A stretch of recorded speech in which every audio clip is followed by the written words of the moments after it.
Hi, this is another one of my Series of Unexplained Events videos. Today I'm going to tell you guys about what happened to me just a few years ago.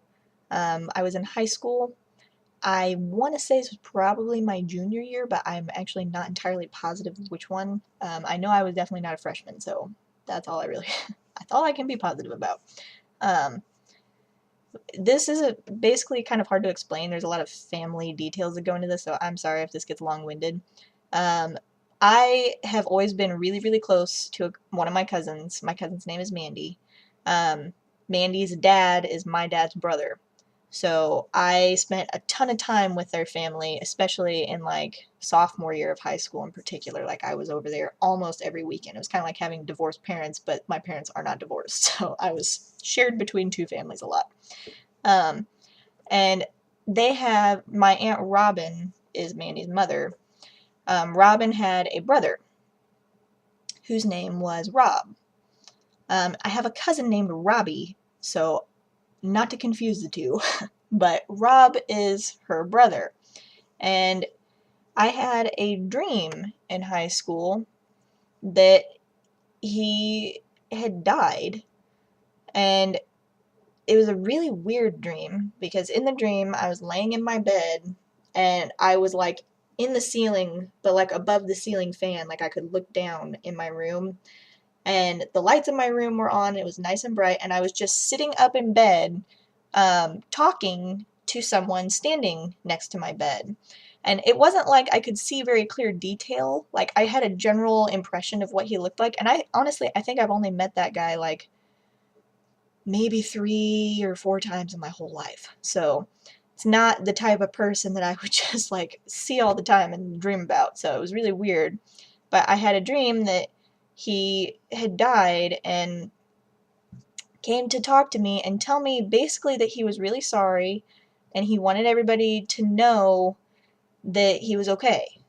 And that was the gist of the dream. And I remember it being a very pleasant dream. I remember seeing myself smile and seeing him smile, and he was kind of standing there with like his hands in his pockets, just kind of just chit chatting with me, standing like against my waterbed basically where I was kind of sitting. So I woke up and my mom, for whatever reason, I had the impression from this dream that this guy had been dead for a long time. And as I said, I have not met him very many times in my whole life, and I had not seen him in years. So I, for some reason, thought that he had been dead for quite a while. And so I went downstairs, and this was like a day or two later, maybe. And my mom said something to me about my Aunt Robin and her brother or something. And I said, "Oh, her dead brother?" My mom looked at me and she goes, "Robin doesn't have a dead brother." And I said, "I'm pretty sure she does. Like, I'm pretty sure she has a dead brother." And she's like, "No, she does not." And so I was like, "Whatever."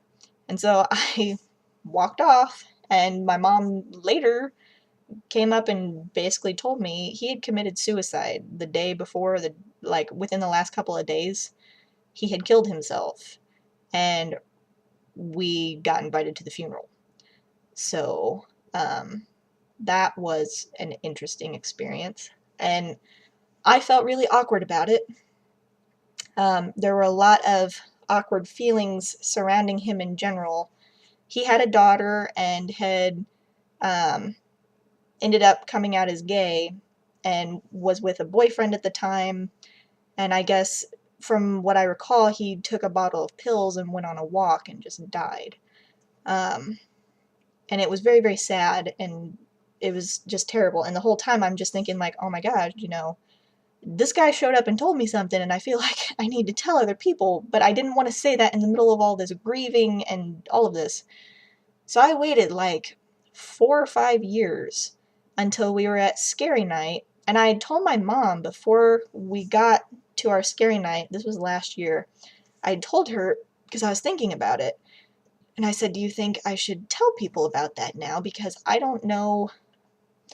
It's a really awkward thing to bring up, like, "Hey, I saw your dead brother. He says hi." Like, how do you just bring that into conversation? You don't.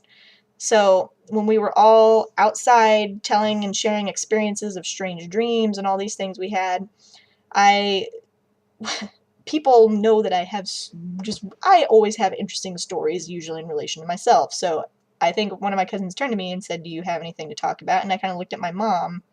My mom looked at me, and I was like, "Should I?" And she's like, "Yeah, I think you should." So I told everybody there what had happened, and a lot of people were getting. What was strange is he had come up in conversation right before this.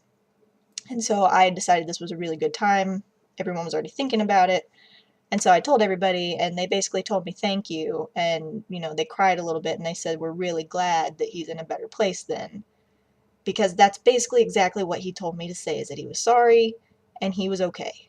That was what he was trying to get across. So that I don't know what to say about it other than that. Like, I don't know how to explain that to anybody. I don't have experiences like this all the time. I will be completely honest. Like, I'm not one of those people you see on TV who's psychic and they talk to the deceased all the time and they get these messages all the time. That doesn't happen to me. But every once in a very long while, something really, really weird happens, and this was one of those things. So, let me know what you think. I would be more than happy to have comments, criticism, whatever. So, thanks for listening.